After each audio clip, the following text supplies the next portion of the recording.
Shalom, selamat malam Bapak Ibu Saudara sekalian. Senang sekali boleh berjumpa di ibadah RGT walaupun hanya melalui virtual. Tapi saya percaya Tuhan memberkati pertemuan kita kesempatan kali ini. Terima kasih untuk kepercayaan buat saya boleh membagi berkat di RGT pada hari ini. Ada salam kangen, salam sayang dari istri dan keluarga di Manado buat Bapak Ibu Saudara sekalian.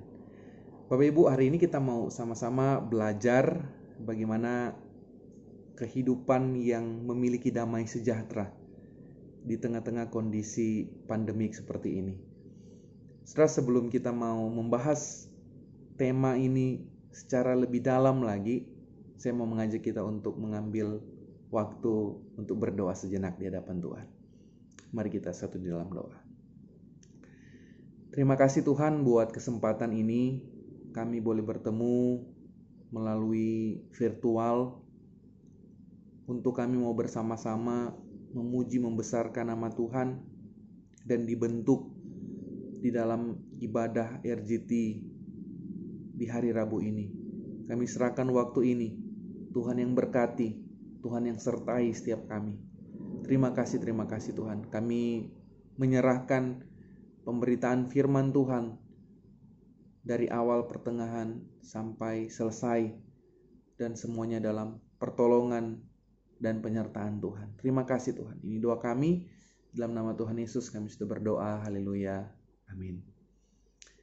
Saudara, saat ini kita mau membaca bersama-sama satu bagian firman Tuhan yang saya ambil dari Filipi pasal 4, ayatnya yang ke-6 dan ayat yang ke-7. Filipi pasal yang ke-4, ayat 6 sampai 7. Mari kita baca bersama-sama. Saya percaya saudara akan baca bersama-sama dengan keluarga saudara atau dimanapun saudara berada. Kita akan baca bersama-sama. Boleh saudara ya? Oke, kita mau baca. Filipi pasal 4 ayat 6 sampai 7. 1, 2, 3. Janganlah hendaknya kamu khawatir tentang apapun juga, tetapi nyatakanlah dalam segala hal keinginanmu kepada Allah di dalam doa dan permohonan dengan ucapan syukur. Damai sejahtera Allah yang melampaui segala akal akan memelihara hati dan pikiranmu dalam Kristus Yesus. Sedemikian jauh pembacaan firman Tuhan pada malam hari ini. Nah, saudara yang dikasih oleh Tuhan, menarik sekali dalam bagian firman Tuhan ini kita menemukan Paulus berbicara dengan tegas kepada jemaat di Filipi. Paulus mengatakan, janganlah hendaknya kamu khawatir tentang apapun juga. Artinya Paulus mau bilang jangan khawatir tentang permasalahan apapun. Mau masalah kesehatan, mau masalah masa depan, masalah ekonomi, masalah relasi. Jangan kamu khawatir tentang apapun juga. Nah saudara, waktu saya dengar perkataan Paulus ini, yang ada di pikiran saya itu, saya berpikir enak sekali ya Paulus berkata demikian ya saudara ya. Jangan kamu khawatir, gampang sekali dia suruh kita untuk tidak khawatir. Saya berpikir Paulus sih cuma asal ngomong aja, dia tidak tahu kondisi kita. Di masa-masa pandemik ini, mana Paulus mau tahu, mana Paulus mau rasakan kondisi kita saat ini. Gampang ngomong jangan khawatir Paulus. Sudah tidak mudah untuk tidak khawatir di masa-masa ini. Ya, apalagi kita yang sedang bergumul dengan masalah ekonomi, apalagi di masa-masa ini kita yang bergumul dengan sakit penyakit. Kita khawatir nanti mau ke rumah sakit bagaimana, nanti kita takut di rumah sakit nanti kita kena COVID, ada sehat-sehat, cuma mengantar orang atau cuma sakit biasa, nanti ke rumah sakit nanti tambah penyakitnya. Sudah mudah untuk khawatir di masa-masa ini.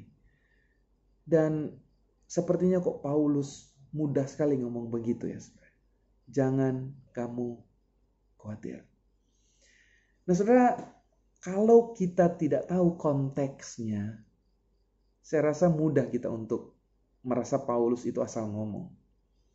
Tapi saudara, mari saya mau mengajak kita untuk mendalami kenapa sih Paulus bisa berkata demikian. Untuk mengajak para pembacanya pada waktu itu, jemaatnya di Filipi, untuk jangan khawatir dalam apapun juga kondisi yang ada. Termasuk kita saat ini. Nah saudara, tahukah kita bahwa Paulus itu sedang berada di penjara ketika dia menuliskan bagian ini? Bayangkan saudara, Paulus ada di dalam penjara. Nah saudara, bukan suatu hal yang mudah untuk berkata jangan khawatir kalau kita ada di dalam kondisi yang tidak baik. Saudara, ketika Paulus berkata jangan khawatir dan dia berada di dalam penjara, saudara, saya rasa ini satu hal yang luar biasa yang muncul dari Paulus dan membuat dia bisa berani berkata jangan khawatir. Nah saudara, kalau kita mau lihat kondisi penjara yang Paulus alami pada waktu itu tidak sama dengan penjara masa kini, saudara. Ya, penjara masa kini itu kalau kita lihat ya kita masih bisa lah untuk ada kegiatan di dalam penjara, saudara ya. Ada orang di dalam penjara, kita sering pelayanan sebelumnya dengan Musa di dalam penjara. Kita masih lihat ada orang yang kerja bangunan di dalam penjara, bikin pernak-pernik, bikin kerjakan sesuatu, jual keripik, masak sesuatu, belajar sesuatu. Banyak hal yang dilakukan di dalam penjara. Bahkan ada tempat olahraga. Nah saudara, jangan samakan penjara masa kini dengan penjara di zaman Paulus. Saudara, Paulus mengalami penyiksaan yang berat di dalam masa-masa dia di penjara. Saudara, dia ada di dalam penjara pemerintahan Romawi. Dan itu tidak gampang, saudara. Saudara harus membayangkan Paulus kakinya dipasung dan dia tidak bisa makan makanan yang baik. Bahkan dia mengalami hal-hal yang bisa saja membuat dia mati. Makanya Paulus hidup di dalam tekanan yang begitu besar. Bukan cuma secara fisik, tapi secara psikis, saudara. Dia juga tertekan secara mental. Saudara bayangkan, kita masih mengalami stay at home saat ini. Dan ketika kita tinggal di rumah dengan segala macam fasilitas yang ada di rumah kita, kita pun masih bisa mengeluh. Aduh, kapan ya pandemi ini selesai? Pengennya keluar, jalan-jalan. Saudara bayangkan Paulus. Bagaimana kondisi dia? Dia tidak bisa kemana-mana, saudara. Dia mengalami karantina di dalam penjara. Dan saudara bayangkan dari hari ke hari bagaimana kondisi Paulus. Tapi di kondisi seperti itulah Paulus bisa memberikan kekuatan kepada jemaatnya, kepada jemaat di Filipi. Janganlah kamu khawatir. Saudara, saya percaya Paulus berkata demikian karena Paulus juga sudah mengalami apa yang namanya sukacita, apa yang namanya damai sejahtera di dalam kondisi dia berada di dalam penjara. So yang menjadi pertanyaan buat kita hari ini adalah, apa yang bisa membuat Paulus tetap ada damai sejahtera, tetap tidak khawatir dalam kondisinya saat itu? So ada satu hal yang menarik kalau kita mau lihat di bacaan selanjutnya. Paulus berkata demikian, janganlah hendaknya kamu khawatir tentang apapun juga. Tetapi perhatikan di sini saudara, ini yang membuat Paulus itu bisa hidup di dalam sukacita, damai sejahtera. Hidup di dalam penuh pengharapan, bukan kekhawatiran. Tetapi nyatakanlah dalam segala hal, apa yang harus dinyatakan? Keinginanmu kepada Allah dalam doa dan permohonan dengan ucapan syukur. Saudara, di dalam masa-masa pergumulan yang ada, Paulus tahu apa artinya datang kepada Tuhan. Fokus kepada Tuhan. Di dalam doa, nyatakanlah segala keinginanmu, pergumulan-pergumulanmu kepada Allah. Dalam doa dan dengan ucapan syukur. Saudara, mengucap syukur di tengah-tengah kondisi yang ada, itu tidak pernah akan bisa terjadi kalau saya dan saudara pakai kekuatan kita. Saudara, Paulus sedang mau berkata bahwa kondisi ini seharusnya membuat saya dan saudara untuk berfokus kepada Allah, untuk berserah penuh kepada Allah. Saudara, ketika kita boleh hidup berpengharapan, berserah penuh kepada Allah, di ayat selanjutnya Paulus berkata, damai sejahtera Allah itu yang melampaui segala akal akan memelihara hati dan pikiranmu dalam Kristus Yesus. Saudara, kalau kita saat ini punya damai sejahtera itu biasanya berdasarkan akal. Bagaimana itu damai sejahtera yang berdasarkan akal? Damai sejahtera yang berdasarkan akal yaitu kita bisa damai sejahtera ketika kondisi baik. Itu yang kita tahu. Kalau kita kondisi baik, ya itu bisalah kita ada damai sejahtera, ada sukacita. Saudara, itu damai sejahtera menurut dunia. Itu hanya berdasarkan akal kita saja. Kita tahu kita bisa damai sejahtera, tapi dalam kondisi-kondisi tertentu. Makanya ada banyak orang, saudara, yang mencari damai sejahtera itu kepada hal-hal duniawi. Orang bisa damai sejahtera dengan minum minuman keras, bisa. Orang bisa damai sejahtera, saudara, dengan melakukan apa yang dia mau dengan uangnya. Berapa banyak orang, saudara, yang untuk mendapat damai sejahtera, dia mau beli rumah, beli mobil, ke luar negeri. Salah? Tidak salah, saudara. Itu bisa membuat orang sukacita. Tapi permasalahannya ini menjadi salah, saudara. Ketika orang menganggap itu akan membuat dia damai sejahtera selama-lamanya. Nah, saudara, kita seharusnya mendapatkan damai sejahtera Allah. Itu yang seharusnya kita kejar, saudara. Memiliki damai sejahtera Allah yang melampaui segala akal. Damai sejahtera yang melebihi akal pikiran kita. Damai sejahtera yang seperti apa, saudara? Damai sejahtera yang walaupun saya dan saudara itu dalam kondisi terpuruk, saya dan saudara tetap bisa bersukacita. Damai sejahtera yang melampaui segala akal adalah damai sejahtera yang tidak seperti damai sejahtera dunia. Damai sejahtera yang ketika kita punya itu, saudara, itu berdampak kekal. Damai sejahtera kita, itu damai sejahtera yang kekal, yang bertahan lama. Karena apa? Damai sejahtera itu bukan karena damai sejahtera karena kekuatan saya, tapi karena damai sejahtera Allah saya yang berikan.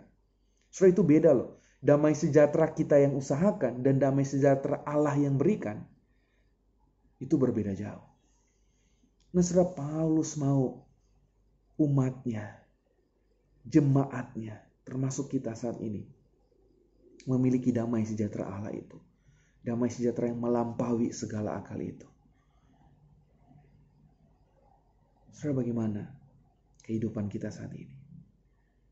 Saudara, kalau kita masih merasa tidak mudah untuk memiliki damai sejahtera, mari kita kembali berpikir.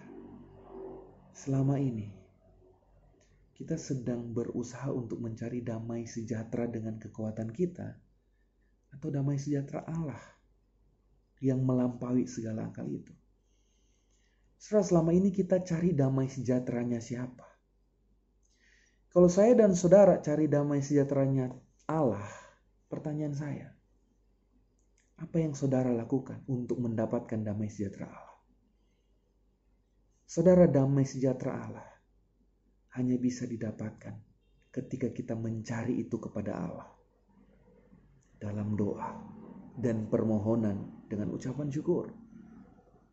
Saudara, mari kita evaluasi di masa-masa ini, mana yang lebih banyak kita cari? Berita tentang COVID atau berita firman Tuhan? Saudara, di masa-masa ini coba kita pikir-pikir. Dalam satu hari, berapa lama kita luangkan waktu untuk kita membaca Alkitab, untuk kita berdoa, untuk kita berdiam diri, untuk kita datang kepada Allah melalui doa, dalam doa. Saudara, apakah di masa-masa ini saudara dan keluarga saudara ada waktu khusus untuk berdoa bersama? Bukan cuma sekedar untuk beribadah bersama, tapi ada waktu khusus lain untuk boleh betul-betul berdoa bersama, mengkhususkan diri untuk mencari Tuhan bersama. Bukan cuma di hari Minggu, saudara, dari hari ke hari. Saudara, damai sejahtera Allah itu akan kita peroleh ketika kita mencari itu kepada Allah. Saya tidak tahu bagaimana kondisi saudara saat ini. Tapi saya mau pastikan bahwa jangan sampai, saudara, damai sejahtera yang kita cari selama ini, yaitu damai sejahtera dunia, bukan damai sejahtera Allah. Damai sejahtera dunia, sekali lagi, itu hanya berdasarkan akal. Tapi damai sejahtera Allah itu melampaui akal. Itu luar biasa, saudara. Saudara, di masa-masa ini, mari kita ambil komitmen bersama. Tuhan, saya mau datang kepada Engkau dari hari ke hari. Saya mau belajar untuk berfokus kepada Tuhan, mencari Tuhan dari hari ke hari. Karena Engkaulah sumber kekuatan, karena Engkaulah sumber damai sejahtera yang sejati. Saudara, kalau Paulus bisa bersuka cita, ada damai sejahtera, tidak khawatir dalam keadaan apapun juga, sekalipun dia ada di penjara yang menyeramkan, saudara. Saya percaya kita juga bisa seperti Paulus. Kondisi kita tidak seburuk Paulus saat ini. Mari kita belajar, saudara, menyerahkan semuanya kepada Allah. Nantikan damai sejahtera Allah yang melampaui segala akal itu memelihara hati dan pikiran kita. Kenapa? Karena saya dan saudara meluangkan waktu untuk Tuhan dari hari ke hari untuk boleh berfokus kepada Dia, bukan kepada COVID, bukan kepada pergumulan ekonomimu, bukan kepada sakit penyakitmu, tapi berfokus kepada Allah yang mengizinkan semuanya itu terjadi. Selamat merasakan damai sejahtera yang daripada Allah. Tuhan Yesus berkati kita semua. Mari kita satu dalam doa. Terima kasih Tuhan untuk kesempatan ini. Kami boleh belajar bagaimana Paulus bisa ada damai sejahtera, bisa ada sukacita, bisa tidak khawatir dalam kondisinya yang terpuruk, Tuhan. Kami percaya kuasa Tuhan yang sama yang boleh menaungi Paulus juga akan menaungi setiap kami di tempat ini, dimanapun kami pergi dan berada. Terima kasih Tuhan. Kami bersyukur buat waktu ini. Hamba mau berdoa buat gereja, kebangunan Kalam Allah. Berkati mereka Tuhan dalam kepemimpinan yang ada, para hamba Tuhan, majelis, pengurus komisi, diberkati Tuhan selalu.